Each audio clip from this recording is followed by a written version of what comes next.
The massive crystalline ships appeared in Earth's orbit without warning, their surfaces refracting sunlight in mesmerizing patterns across the planet's atmosphere. At United Earth Defense Command Headquarters in Geneva, Commander Isabella Rodriguez stood before the holographic display, her dark eyes fixed on the readings from the orbital sensors.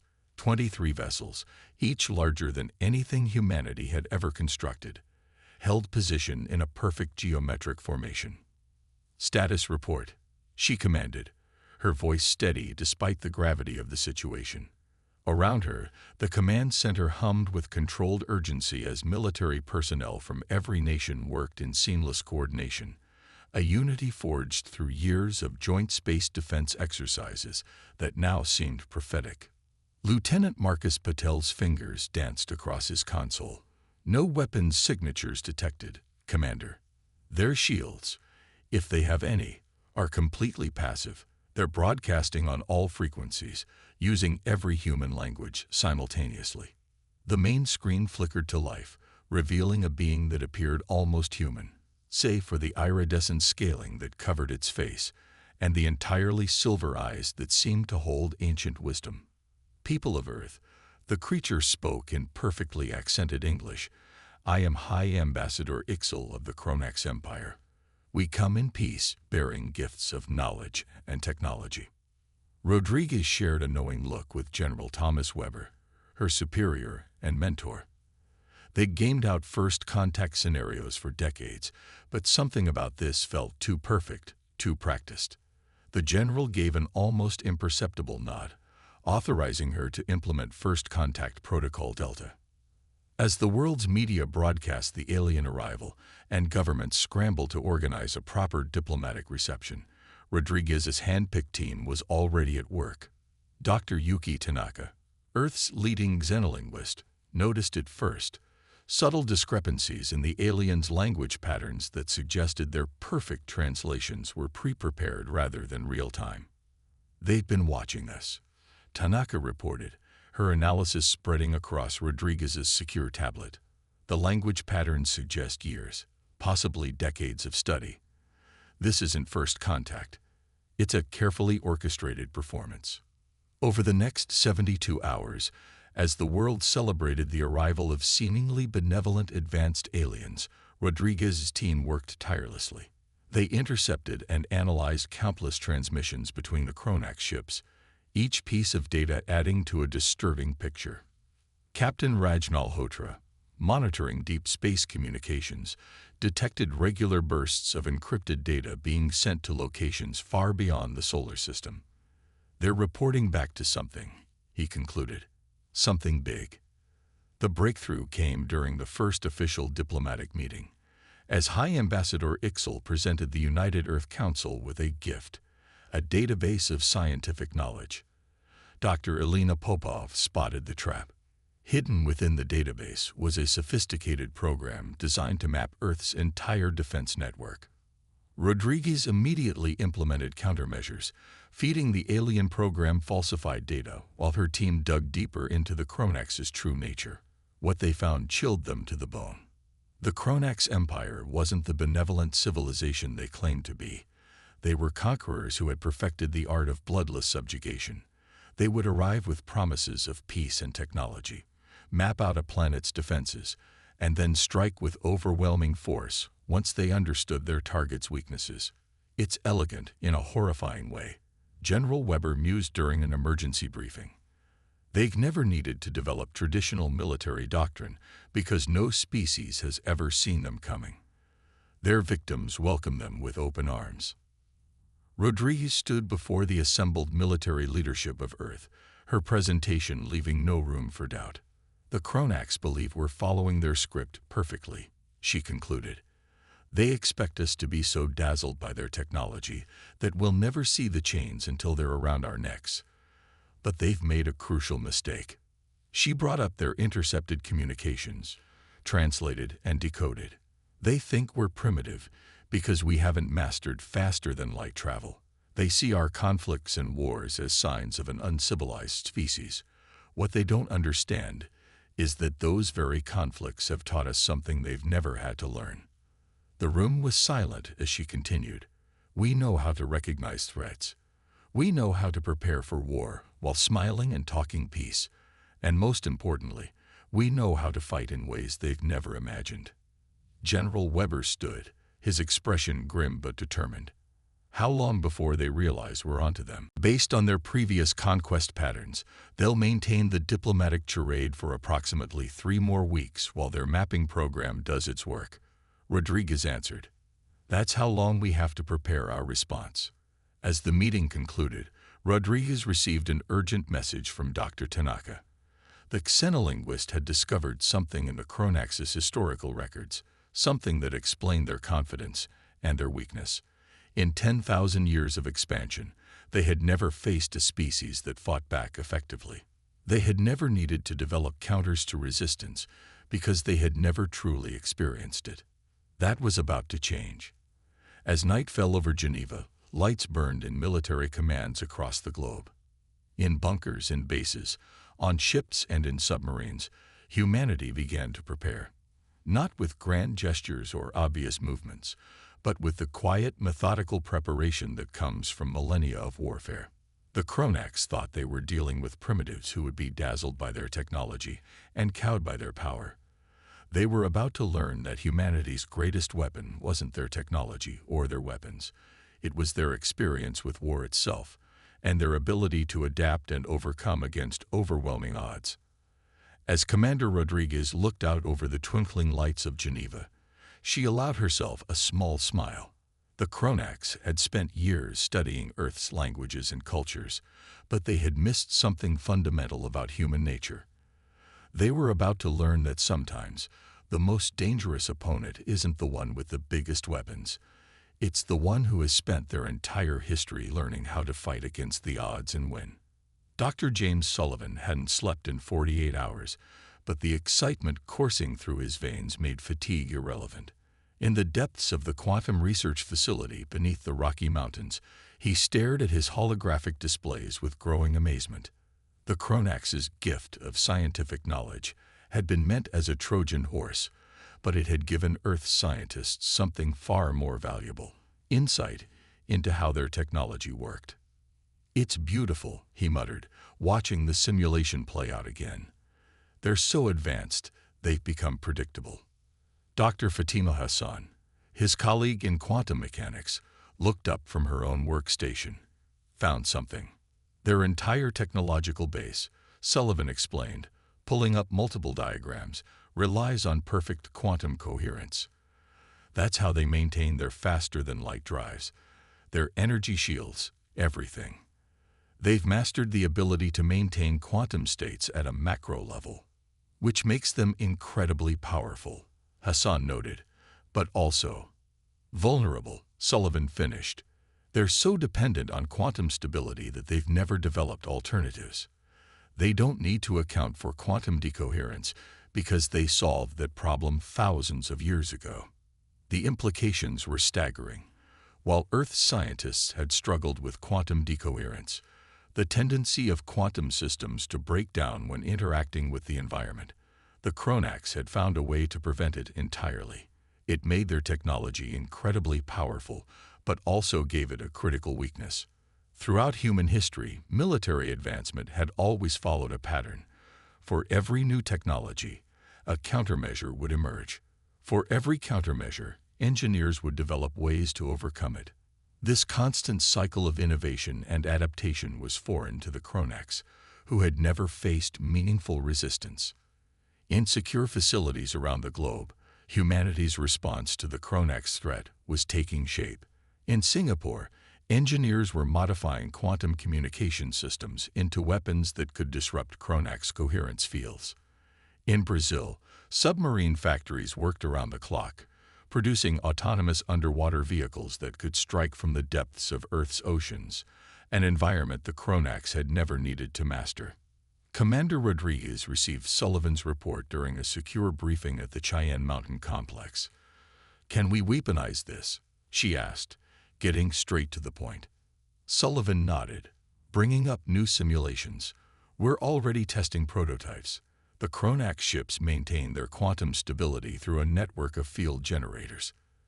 Disrupt that stability even for a microsecond, and their systems will cascade into conventional physics. Their shields will fail, their weapons will go offline, and their FTL drives will become useless. General Weber, who had been quietly observing, leaned forward. They'll have countermeasures. That's the beautiful part, Hassan interjected. They don't. They've never needed them. Quantum stability is so fundamental to their technology that the concept of it failing simply doesn't exist in their engineering. It would be like us preparing for gravity to suddenly reverse. The Kronax made their move exactly as predicted. High Ambassador Ixel's benevolent smile transformed into a cold sneer as he addressed the United Earth Council, his silver eyes gleaming with anticipated triumph. Your defensive capabilities have been thoroughly mapped, he announced, dropping all pretense of friendliness. Resistance would be futile and wasteful. The Kronax Empire now claims Earth as its newest protectorate. Submit, and your transition will be peaceful. The council members maintained carefully neutral expressions, giving no hint of the operations already in motion. Council President Maria Oliveira stood slowly, her dignified bearing masking the tension of the moment. Ambassador, we request 24 hours to inform our populations and arrange an orderly transition. Ixel's smile returned, smug and satisfied. Granted, you show wisdom in accepting the inevitable. The moment the transmission ended, Rodriguez's voice crackled through secure channels worldwide. Operation Hydra is go. All units, execute your assignments. In the asteroid belt between Mars and Jupiter, seemingly dormant chunks of rock suddenly came alive.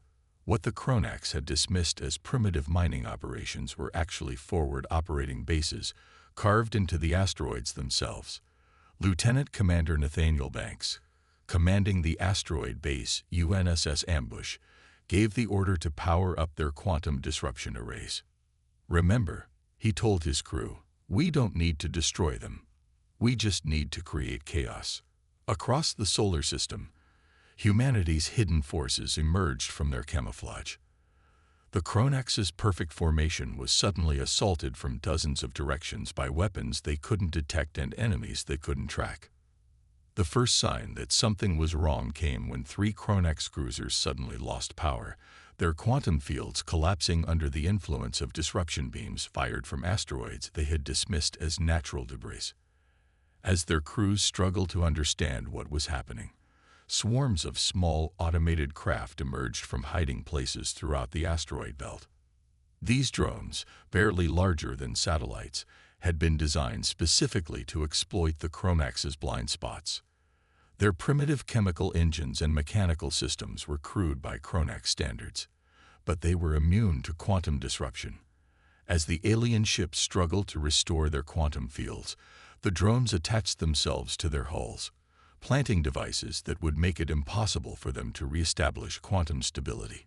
In the command center of the Kronax flagship, High Ambassador Ixel received increasingly panicked reports. Impossible, he muttered, watching as his perfect formation dissolved into chaos. They're primitives. They don't have the technology to. His words were cut off as the flagship's quantum field suddenly collapsed. Through the viewing ports, he could see other ships in the fleet suffering the same fate. Some drifted helplessly, their systems completely offline. Others fired blindly at threats their sensors couldn't properly detect, their advanced weapons hampered by the loss of quantum coherence. Meanwhile, humanity's forces pressed their advantage. From hidden bases on Mars, railguns launched kinetic projectiles at precisely calculated trajectories. From Earth's oceans, submarines surfaced to fire salvos of missiles that had been disguised as satellite launches. From seemingly innocent communication satellites, electronic warfare systems activated, flooding Kronax communications with overwhelming interference. Commander Rodriguez coordinated the assault from a mobile command center deep within the Rocky Mountains. Status report, she demanded. Quantum disruption successful across 80% of their fleet, Sullivan reported, monitoring the effectiveness of his invention. Their attempts to reestablish quantum fields are failing. They literally don't know how to fight without their advanced technology. The Kronax's response proved Sullivan's assessment correct. Their ships, designed for combat using advanced quantum weapons, had no effective countermeasures against primitive ballistic weapons. Their tactical doctrine, evolved over millennia of easy victories, had no provisions for fighting an enemy that could disable their fundamental technology. Captain Olivia Way, commanding a squadron of space fighters launched from a hidden base on Luna, observed the aliens' confusion with grim satisfaction. "They're trying to maintain their formation," she reported. "They can't comprehend that their perfect tactics are working against them." The Chronax battle doctrine relied on precise formation, flying, and coordinated quantum fields. With those fields disrupted and their formations scattered, individual ship commanders had no framework for independent action. They had never needed to develop the kind of tactical flexibility the humans had learned through centuries of warfare. In the asteroid belt, Banks watched as a Chronax heavy cruiser blundered into a field of space mines that would have been easily detectable if their quantum sensors were functioning. "They don't even think to use visual scanning," he noted. "They're so dependent on their advanced technology that they've forgotten the basics." The battle spread across the solar system, but it wasn't the kind of battle the Chronax had expected. Instead of facing a primitive species fighting hopelessly against superior technology, they found themselves engaged in a form of warfare they had never encountered, one where their technological superiority had become a weakness. Human forces struck from hidden bases, used the debris-filled asteroid belt for cover, and employed weapons that targeted not the Chronax ships themselves, but the fundamental principles their technology relied upon. It was warfare adapted to exploit not just the enemy's tactical weaknesses, but their entire technological philosophy. As the battle entered its sixth hour, the Chronax fleet was in complete disarray. Ships that still had functioning engines were retreating, only to find their quantum drives refused to activate. Others drifted helplessly, their crews struggling with systems that had never been designed to operate without quantum coherence. In her command center, Rodriguez watched the tactical display with careful attention. "Begin Phase 2, she ordered. "Let's show them what happens when they underestimate humanity's capacity for innovation." The second wave of attacks began, but these weren't aimed at destroying the Chronax fleet. Instead, precisely targeted electromagnetic pulses and quantum disruption fields herded the struggling alien ships into predetermined positions. Like shepherds guiding a flock, Earth's forces demonstrated that they had learned not just how to disable the Chronax's technology, but how to control where and how they could move. It was a demonstration not just of military capability, but of humanity's fundamental approach to warfare, the ability to adapt, to innovate, and to turn an enemy's strength into a weakness. The Chronax were about to learn that they hadn't just underestimated humanity's technology, they had underestimated humanity's understanding of warfare itself. On the bridge of the Chronax flagship, now operating on emergency power, High Ambassador Ixel faced something he had never experienced in his 3 centuries of service to the Empire: uncertainty. The tactical displays, usually precise and detailed, showed only confusion.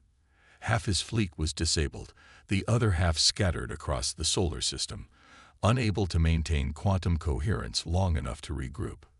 "How?" he demanded, his silver eyes flickering between screens showing multiple failures across his ships. "How can primitives who haven't even mastered faster-than-light travel do this to us?" His tactical officer, Commander Vex, had no answer. The humans weren't fighting according to any known doctrine.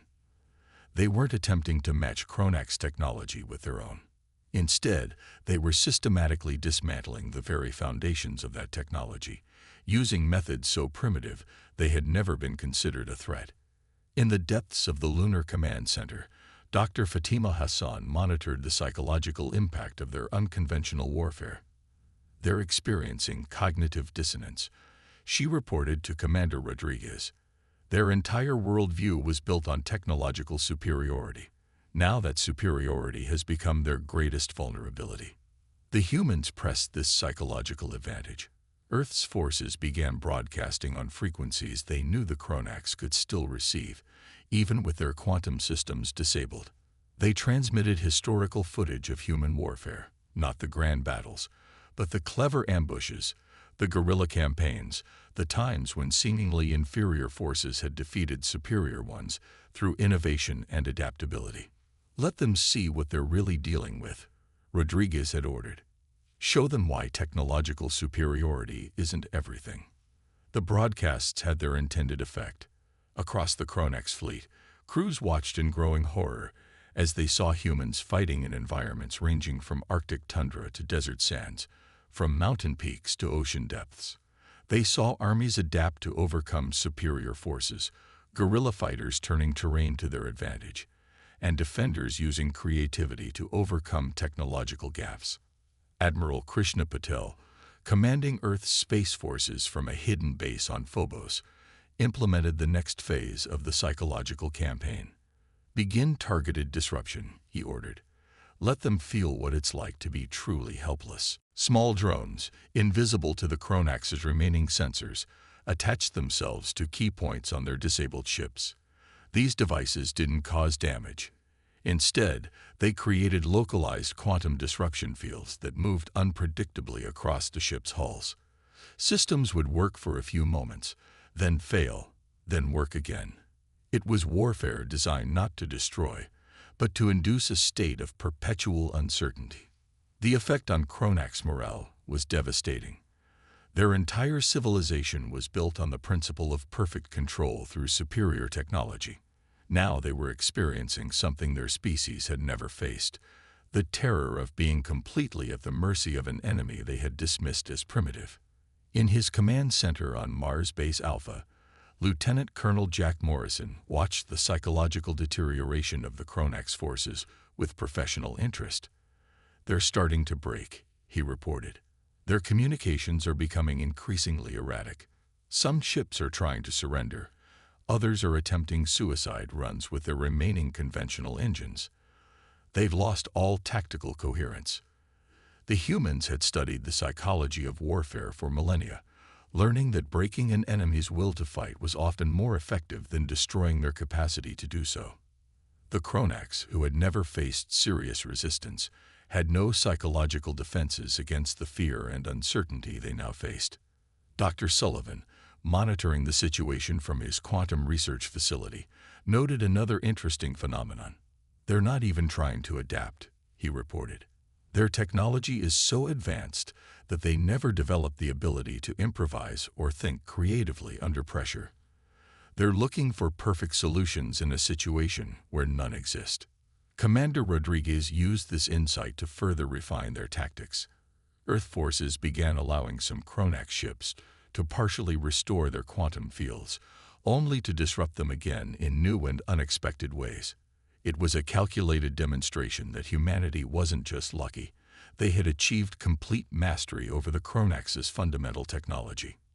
"Send the message," she ordered, and Earth's forces began broadcasting in all Kronax languages. "Your technology cannot save you. Your perfect systems cannot adapt. But we are offering you a choice. Surrender and learn from us, or continue to fight against an enemy you cannot understand." The psychological impact was immediate. The Kronax, faced with an enemy that had systematically dismantled not just their technology, but their entire understanding of warfare, began to break. Ships that still had functioning communication started signaling their surrender. Others simply went dark, their crews too shattered by the experience to continue fighting. High Ambassador Ixel, watching his perfect invasion force crumble, finally understood the magnitude of their mistake. The Kronax had thought their technological superiority made them invincible. They had never considered that this very superiority had become a crutch, making them inflexible and predictable. In the final hours of the battle, Earth forces demonstrated one last psychological weapon: mercy. Instead of destroying the helpless Kronax ships, human vessels approached them offering assistance, showing that humanity had not just mastered the art of warfare, but had learned when to stop fighting. As rescue operations began, Dr. Hassan made a final observation that would reshape the Kronax understanding of humanity. "They thought technology defined civilization," she noted. "They're learning that true advancement isn't just about having perfect systems. It's about maintaining the ability to function when those systems fail. It's about adapting, improvising, and overcoming. The battle for Earth would be remembered not just as a military victory, but as the moment when one of the galaxy's most powerful civilizations learned that true strength lies not in technological superiority, but in the ability to face and overcome challenges. The Kronax had arrived believing they were dealing with primitives. They were leaving with the humbling realization that they had encountered a species that had mastered something far more important than advanced technology: the fundamental nature of survival and adaptation. The sunrise over Earth looked different to High Ambassador Ixel now. Standing in the observation room of the United Earth Defense Command, he watched the golden light spread across the planet's surface with new understanding. Behind him, Commander Rodriguez and Dr. Sullivan prepared for the final negotiations that would reshape the relationship between humanity and the Kronax Empire. "Your victory was complete," Ixel acknowledged, his silver eyes reflecting the dawn light. "But what truly terrifies the Empire isn't that you defeated us. It's that you did it by understanding our technology better than we do ourselves." The past week had seen a fundamental shift in the balance of power. After the surrender of the Kronax fleet, Earth's scientists had demonstrated something unprecedented. They hadn't just disrupted Kronax quantum technology. They had begun improving it. Dr. Sullivan's team had discovered that the quantum coherence fields the Kronax relied upon could be modified to work in ways their creators had never imagined. "You perfected the technology," he explained to a group of stunned Kronax engineers. "But you stopped innovating. You never asked what else it could do." In laboratories across Earth, human scientists were already developing hybrid systems that combined Kronax quantum technology with human ingenuity. They created adaptive quantum fields that could withstand disruption, emergency backup systems that could maintain essential functions even when quantum coherence failed, and new applications that the Kronax had never considered. Admiral Patel, coordinating the recovery of disabled Kronax vessels, reported a fascinating development. "Their younger officers are asking to learn from us," he told the United Earth Council. "Not just about warfare, but about adaptation and innovation. They're starting to understand that their civilization's greatest weakness wasn't technological, it was psychological." The Kronax Empire, facing its first defeat in 10,000 years, was experiencing a cultural revolution. Reports from their home systems indicated fierce debates in their ruling councils.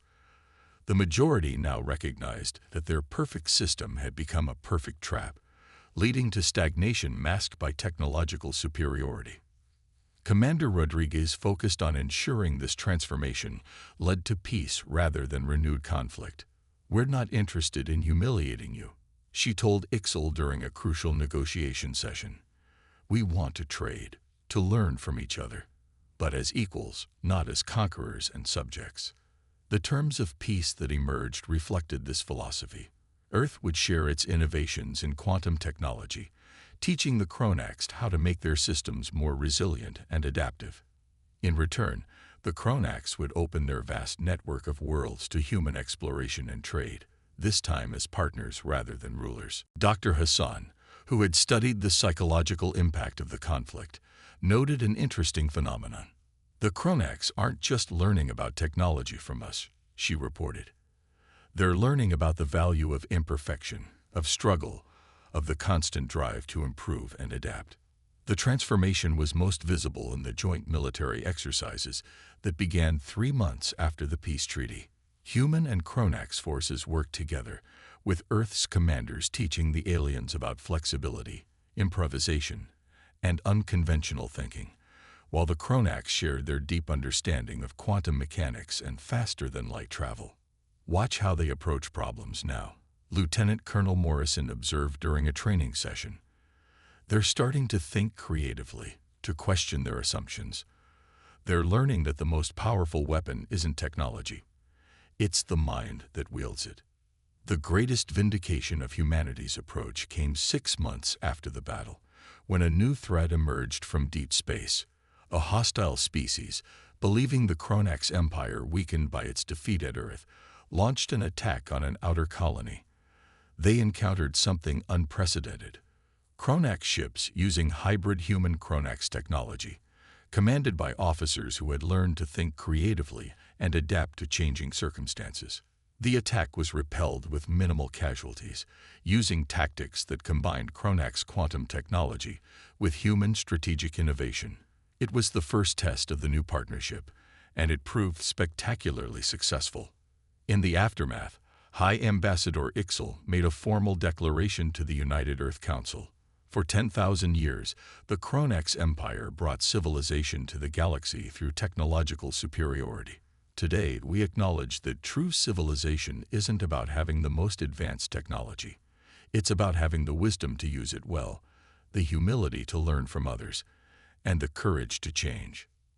Dr. Sullivan, who had started this journey by discovering the weakness in Chronax quantum systems, found a deeper truth in their victory. We didn't just prove ourselves superior warriors, he told a graduating class at the New Earth Chronax Institute of Technology. We proved that the greatest strength of any species isn't in their weapons or their technology. It's in their ability to learn, adapt, and grow. The day the Chronax arrived on Earth, they thought they were dealing with primitives who would be easy to conquer. Instead, they encountered a species that had turned the crucible of constant conflict into a forge for innovation and adaptation. In their defeat, they found something more valuable than conquest. They found partners who could help them break free from the constraints of their own perfection. As Earth and the Chronax Empire moved forward together, they created something unprecedented in the galaxy, a partnership that combined the best of both civilizations. The humans learned to harness the incredible power of quantum technology, while the Chronax learned the equally valuable lessons of adaptability, innovation, and the strength that comes from overcoming challenges. The stars themselves seemed closer now, as human ingenuity and Chronax technology worked together to forge a new future. It was a future built not on conquest or submission, but on the understanding that true advancement comes not from achieving perfection, but from the endless journey of improvement and adaptation. And in the end, that was humanity's greatest victory, not defeating an empire, but teaching it how to grow beyond its own limitations.